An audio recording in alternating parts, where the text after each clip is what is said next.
আওয়ামী লীগকে নিষিদ্ধ করলে এবং নির্বাচন থেকে দূরে রাখলে দেশের গণতন্ত্র বাধাগ্রস্ত হবে, আপনি যদি একটু বলতেন।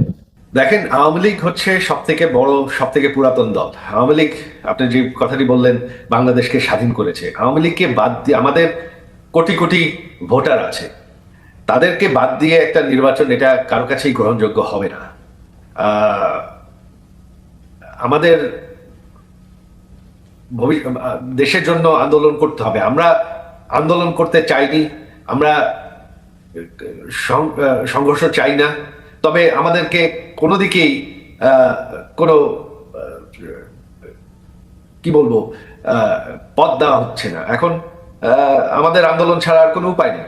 বাংলাদেশের মানুষ এরকম একটা সাজানো নির্বাচন মানবে না। আজ হোক কাল হোক মানুষ রাস্তায় নেমে পড়বে,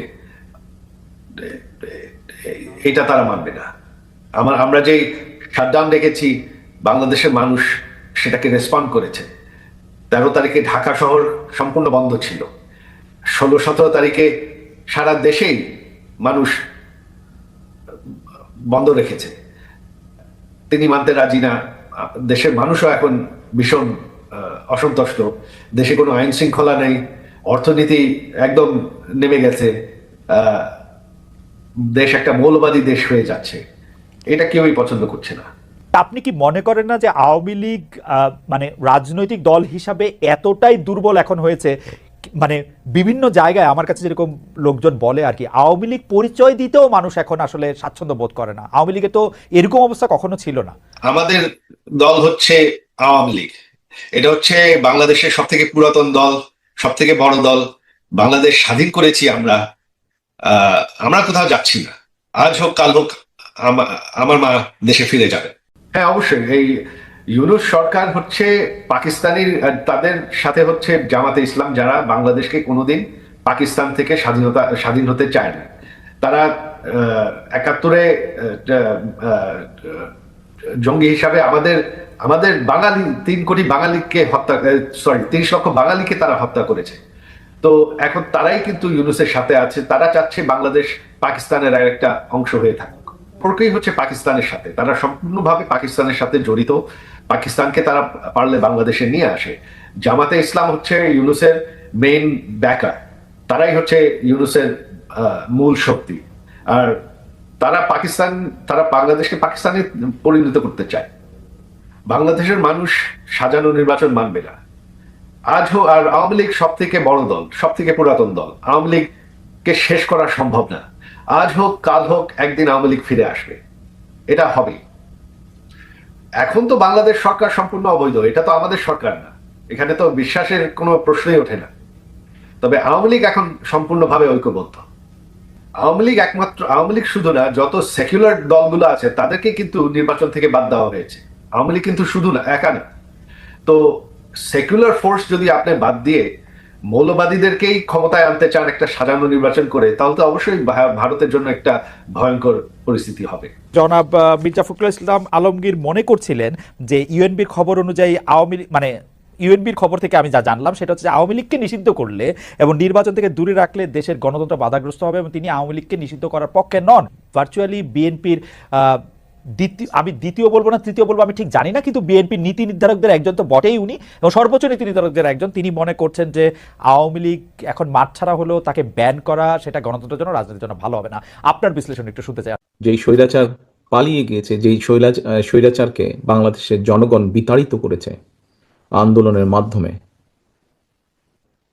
সেই স্বৈরাচার এই দেশের প্রত্যেকটি ক্ষেত্রকে কিভাবে ধ্বংস করে দিয়ে গিয়েছে এটি আমরা জীবনের পরতে পরতে অনুভব করতে পারি। কিভাবে দেশের অর্থনৈতিক ব্যবস্থা ভেঙে দিয়ে গিয়েছে, কিভাবে দেশের আইন শৃঙ্খলা ভেঙে দিয়ে গিয়েছে, কিভাবে দেশের শিক্ষা ব্যবস্থাকে ধ্বংস করে দিয়ে গিয়েছে, কিভাবে দেশের স্বাস্থ্য ব্যবস্থাকে ধ্বংস করে দিয়ে গেছে, কিভাবে দেশের প্রাকৃতিক অবস্থাগুলোকে, নদী নালা খাল বিল বন জঙ্গলকে ধ্বংস করে দিয়ে গিয়েছে, কিভাবে দেশের কৃষি যেটাই বলি না কেন সব কিছুকে যেভাবে ধ্বংস করে দিয়ে গিয়েছে, এর ভুক্তভোগী কিন্তু এই দেশের মানুষ। এখন একটি রাজনৈতিক দল হিসাবে এবং এই মুহূর্ত পর্যন্ত আত্মবিশ্বাসের সঙ্গে আমরা বলতে পারি বাংলাদেশের জনপ্রিয় রাজনৈতিক দল হিসাবে বিএনপির দায়িত্ব হচ্ছে দেশকে সঠিকভাবে পরিচালনা করা দেশের মানুষ যখন বিএনপিকে দেশের দায়িত্ব পরিচালনার দায়িত্ব দেবে। প্রিয় ভাই বোনেরা, যেদিন স্বৈরাচার পালিয়ে যায়, আমাকে মহাসচিব সাহেব তখন ফোন করলেন, ফোন করে বললেন যে জাতীয় সরকার গঠিত করলে ভালো হয় কিনা, অথবা আমরা জাতীয় সরকারে যাব কিনা। তখন বিভিন্ন রকম একটা হেফাজত কন্ডিশন। আমি তখন বলেছিলাম যে আমরা জনগণের রায় মাথা পেতে নেব, আমরা জনগণের কাছে যাব, আমরা জনগণ যে সিদ্ধান্ত দিবে তাই আমরা মাথা পেতে নেব। কাজেই আমি সেই মুহূর্তে মনে করেছিলাম যে জাতীয় সরকারে আমরা যাব না, আমাদের লক্ষ্য, আমাদের উদ্দেশ্য সব কিছু নিয়ে আমরা জনগণের সামনে দাঁড়াবো। আমরা স্লোগানে বলি যে জনগণই আমাদের সকল ক্ষমতার, রাজনৈতিক ক্ষমতার উৎস। কাজে জনগণই যদি আমাদের রাজনৈতিক ক্ষমতার উৎস হয়ে থাকে, তাহলে কেন আমরা জনগণের সামনে গিয়ে দাঁড়াবো না? আমাদের লক্ষ্য বলবো দেশকে নিয়ে, জনগণকে নিয়ে, আমাদের উদ্দেশ্য বলবো দেশকে নিয়ে, জনগণকে নিয়ে, এবং জনগণ যে সিদ্ধান্ত দেবে আমরা মাথা পেতে সেই সিদ্ধান্ত নিব। প্রিয় ভাই বোনেরা, তোমাদের নিশ্চয়ই মনে আছে আজকে থেকে প্রায় 3 বছর আগে বাংলাদেশে তখনও স্বৈরাচার বিপুল দাপটে এই দেশকে, দেশের মানুষের বাক স্বাধীনতার গলা টিপে রেখেছে, দেশের মানুষের রাজনৈতিক অধিকারের গলা টিপে রেখেছে। কিন্তু সেই রক্তচক্ষুকে উপেক্ষা করে আমরা দেশের মানুষের সামনে সংস্কার প্রস্তাব দিয়েছিলাম, যেটি 31 দফা হিসেবে পরিচিত সকলের কাছে, তাই নয়? মনে আছে নিশ্চয়ই তোমাদের। এই 31 দফার মধ্যে তোমরা এই 31 দফা মানুষের কাছে নিয়ে গিয়েছ।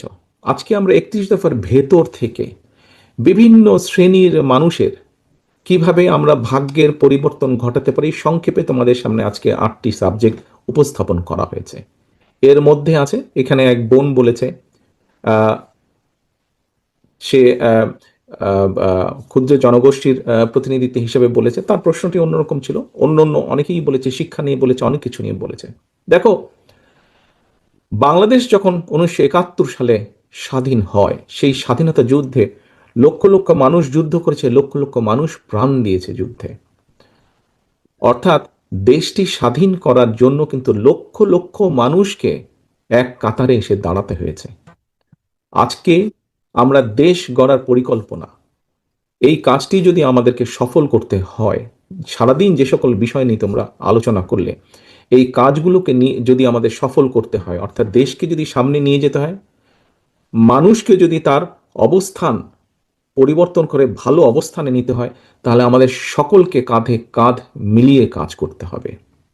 আমি গত 5ই আগস্টের পর থেকে আমি গত প্রায় 1 বছরের বেশি সময় ধরে বলে আসছি যে আমাদের সামনের সময়গুলো কিন্তু খুব ভালো নয়।